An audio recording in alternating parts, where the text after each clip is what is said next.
Hey guys, in this video, I'll show you how to hide members in a WhatsApp group. Quick and easy. Alright, let's get started. First, open the WhatsApp application on your mobile device. Make sure it's updated to the latest version available to ensure all features work properly.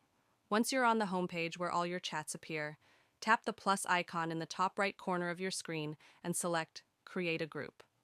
Go ahead and add members to your group, then tap to save it. Next, tap on the group banner at the top of the chat screen. Scroll down and select the option to Add Group to a new community.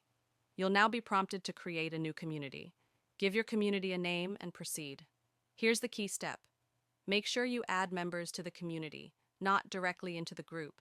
By doing this, the names and numbers of community members will be hidden from everyone, except the admin.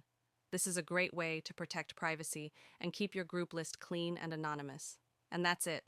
A simple trick to keep group members hidden in WhatsApp. If you found this video helpful, don't forget to give it a big thumbs up and subscribe to the channel for more useful tips like this. Thanks for watching.